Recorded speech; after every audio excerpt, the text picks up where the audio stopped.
प्रस्तुत कहानी काकी। काकी के राइटर है सियाराम शरण गुप्ता। सियाराम शरण गुप्ता जी ने यहाँ पे एक बच्चे के दुखी और अपने माँ, एक बच्चा रहता है श्यामू। उसकी माँ बचपन में ही मर जाती है।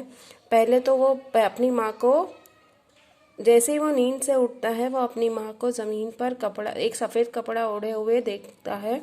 तो उसे ऐसा लगता है कि ये क्यों ऐसे इस तरह से सोई है। लेकिन जब उसकी माँ को वो लोग लेके जाते हैं, और वो अपनी माँ को काकी कहकर ही पुकारता है। मीन्स पहले के दिन जॉइंट फैमिली में रहते थे, तो जैसे कभी कभी बच्चे अगर उसकी माँ को कोई भाभी भाभी कह के, तो बच्चों को ऐसी आदत पड़ जाती है, माँ को माँ नहीं भाभी भाभी कह के पुकारते। तो वैसे ही श्यामू को भी अपनी माँ को काकी कहने की आदत होती है, तो वो अपनी माँ को काकी ही कहता है। तो जब उसकी माँ को श्मशान में लेके जाते रहते, तभी वो बहुत ही उपद्रव मचाता है, बड़ा मतलब रोना कुटना कहता है, मेरी माँ को कहाँ लेके जा रहे हो, ऐसा कहता है। तो उसको दासी, सुखिया दासी बहुत मुश्किल से उसको संभालती है, और बाद में घर के बड़े लोग उससे समझाते हैं, बुद्धिमान गुरु जो ये रहते हैं, वो लोग उससे समझाते हैं कि तुम्हारी माँ जो है वो मामा के घर गई है। लेकिन ये बात ज़्यादा दिनों तक उससे छुपी नहीं रह सकती। आस पड़ोस के बच्चों से उसे पता चल ही जाता है कि उसकी माँ मर गई है, यानी भगवान के घर गई है। तो इस वजह से वो श्यामू बहुत ही उदास रहता था, हमेशा चुपचाप बैठा रहता था, हमेशा बैठे बैठे खाली आसमान की तरफ देखते रहता। तो एक दिन अचानक उसे आसमान में उड़ती पतंग दिखती है। तो इस उड़ती पतंग को देखकर उसे ख्याल आता है कि क्यों न मैं पतंग उड़ाकर मेरी माँ को भगवान के घर से ले आओ। इसीलिए वो अपने पिता विश्वेश्वर से कहता है पतंग ला देने को, पतंग और डोला। लेकिन वो भी नहीं लाकर देते, तो उससे रहा नहीं जाता है। इसलिए वो क्या करता है कि विश्वेश्वर के कोट से पैसे निकालकर सुखिया दासी के बेटे भोला, जो उसकी ही उम्र का रहता है, उससे कहता है कि जाओ तुम्हारी दीदी से कहकर पतंग और डोर मंगा दो। वो पतंग और डोर लेकर आता है। तब श्यामू धीरे से भोला को एक रूम में लेके जाता है। तब तक श्यामू को कुछ पता नहीं, अरे भोला को कुछ पता नहीं रहता है कि एक्चुअली क्या होता है। उसको तो ऐसे लगता है वो खेलने के लिए। तब वो श्यामू भोला से कहता है कि किसी को कहना नहीं, मैं ऐसे ऐसे इस पतंग को उड़ाकर अपनी माँ को नीचे, भगवान के यहाँ से नीचे उतारूंगा। तो भोला उससे कहता है कि ये डोर बहुत ही पतली हो जाएगी, माँ को नीचे उतारने के लिए टूट नहीं जाएगी। तो मोटी डोर मंगाने के लिए वो दूसरे दिन वापस उस विश्वेश्वर के कोट से पैसे निकाल कर उसे देता है, और उससे कहता है कि तुम मोटी। जब वो डोर लेकर आता है तो एक रूम में, और वो कहता है कि मैं तो लिखना नहीं जानता, अगर लिखना जानता रहता तो इस पर काकी लिख देता, ताकि ये काकी को पहचानने में मुश्किल नहीं होगी, मैं भजा भगवान। तो उसे पता चल जाएगा कि ये मेरे लिए आया, इसलिए वो उनको आसानी से वो नीचे। तो वो एक अपने कोई भैया से एक पेज पर काकी लिखवा देता है, और वो पतंग के ऊपर लगा देता है। और एक रूम में जब ये दोनों ये सब काम करते रहते हैं, तो अचानक विश्वेश्वर आ जाते हैं। उन्हें पता चलता है कि उसने उससे उनकी जेब से, तो उसे बहुत डांटता पिटता। जब बात उसे पता चलती है, यानी भोला जो है वो डर के मारे सब कुछ कह देता है, तब वो एकदम चौंक जाते हैं ये बात सुनकर। तो ये थी स्टोरी। चलो अब हम लोग आगे लेसन पढ़ेंगे।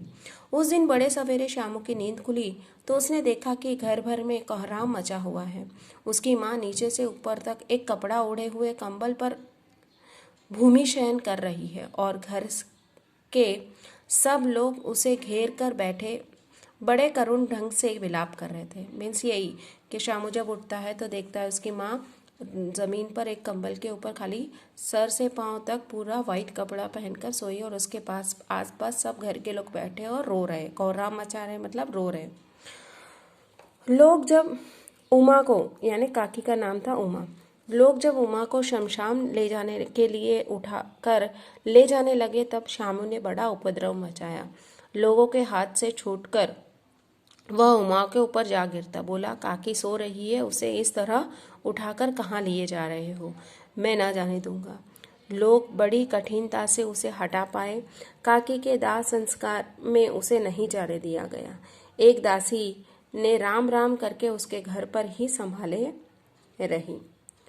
यही हुआ कि वो बहुत ही रो रहा था। सब लोग उसे स्मशान लेने जाने लगे तो एकदम बोल रहा था, सबसे कहता है कि क्यों मेरी काकी को लेके जा रहे हो, वो तो सो रही है, उसे कहाँ लेके जा रहे हो, ऐसे मत लेके जाओ, ऐसे करके बहुत बहुत उधर मचाता है, बहुत रोना पीटना करता है। फिर लोग उसे बड़ी मुश्किल से उसके शरीर से उठाकर उसे लेकिन उसको स्मशान में नहीं लेके जाते हैं कि ये और दुखी हो जाएगा और ये मचाएगा, ऐसे करके उसे स्मशान नहीं ले जाते, घर पे ही एक दासी के पास उसे रख देते और दासी भी उसको बड़ी मुश्किल से संभालती। यद्यपि बुद्धिमान गुरुजनों ने उसे विश्वास दिलाया कि उसकी काकी उसके मामा के यहाँ गई है, परंतु असत्य के आवरण में सत्य बहुत समय तक छिपा न रह सका। आसपास के अबोध बालकों के मुंह से ही वह प्रकट हो गया। वह बात उससे छिपी न रह सकी कि काकी नहीं रही, ऊपर राम के यहाँ गई है। काकी के लिए कई दिन तक लगातार रोते रोते उसका रुदन तो क्रमशः शांत हो गया, परंतु शोक शांत न हो गया।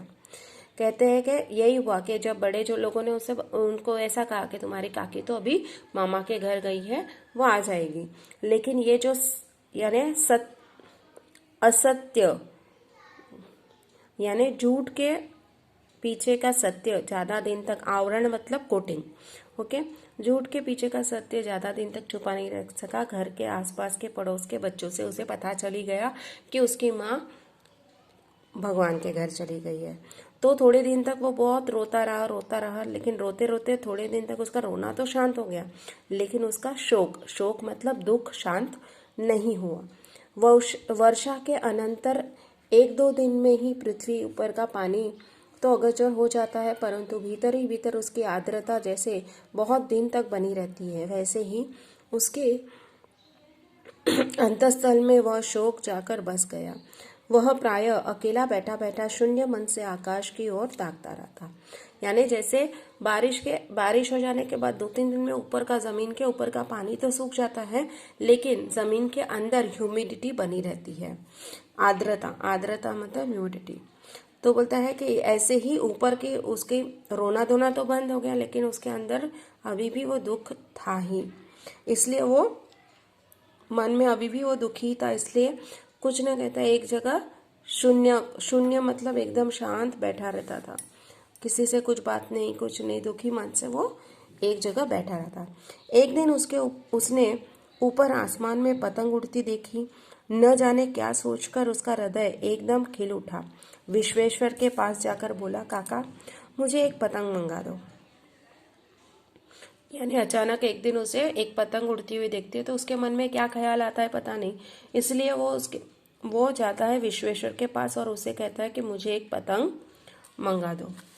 पत्नी की मृत्यु के बाद विश्वेश्वर अन्य मस्तक रहा करते थे। अच्छा मंगा दूंगा कहकर वे उदास भाव से कहीं और चले गए।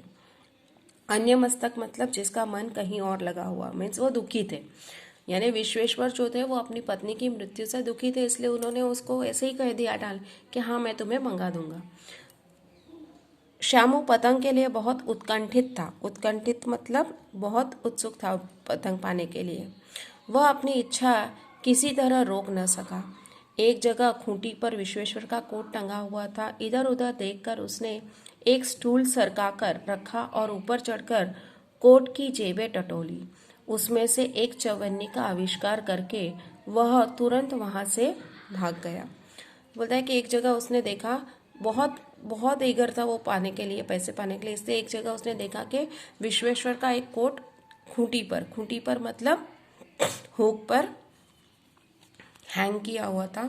तो उसने वो एक स्टूल लेकर उस ऊपर चढ़कर उसके कोट से पॉकेट चेक किए, तो उसको पॉकेट में से एक चवन्नी मतलब 25 पैसे, 4 आना कहते हैं, वो मिला। सुखिया दासी का लड़का बोला श्यामू का समवयस्क साथी था। श्यामू ने उसे चवन्नी देकर कहा, अपनी जीजी से कहकर गुपचुप एक पतंग और डोर मंगा दो, देखो खूब अकेले में लाना, कोई जान न पाए। इसलिए वो सुखिया दासी जो उसकी समवयस्क मतलब उसकी सेम एज का था, इसलिए श्यामू ने उसे वो 25 पैसा देकर अपनी कहा कि तुम अपनी दीदी से कहकर चुपचाप, बोलता है कि एकदम सीक्रेटली, किसी को पता ना चले, उस तरह से तुम मुझे एक पतंग और डोर मंगा दो। पतंग आई। अंधेरे कमरे में उसे डोर बांधी जाने लगी। श्यामू ने धीरे से कहा, भोला, किसी से न कहो तो एक बात कहूँ। भोला ने सिर हिलाकर कहा, नहीं, किसी से नहीं कहूँगा। श्यामू ने सिर हिलाकर कहा, मैं यह पतंग ऊपर राम के यहाँ भेजूंगा।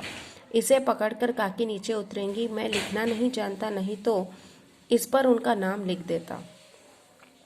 ये समझ में आया? यानी पतंग लाई, वो एक रूम में चुपचाप सीक्रेटली दोनों उस पर डोर बांधने लगे, सही, यानी सब पतंग उड़ाने की तैयारी करने लगे। तो भोला को श्यामू कहता है कि अगर तुम किसी से कहोगे नहीं तो मैं तुम्हें एक बात कहता हूँ। तो वो कहता है कि ठीक है, मैं किसी से नहीं कहूँगा। और श्यामू उससे कहता है कि ये पतंग उड़ाकर वो अपनी काकी को नीचे उतारेगा। और वो कहता है कि अगर मैं लिखना जानता तो मैं इस पे नाम भी लिख देता।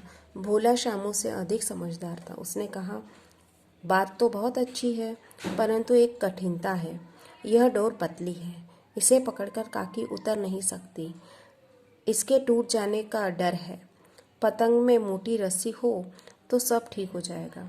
अब भोला कहता कि भोला उससे ज़्यादा समझदार था। उसने कहा कि तुम्हारी बात तो ठीक है, परंतु ये डोर जो है वो बहुत ही पतली है।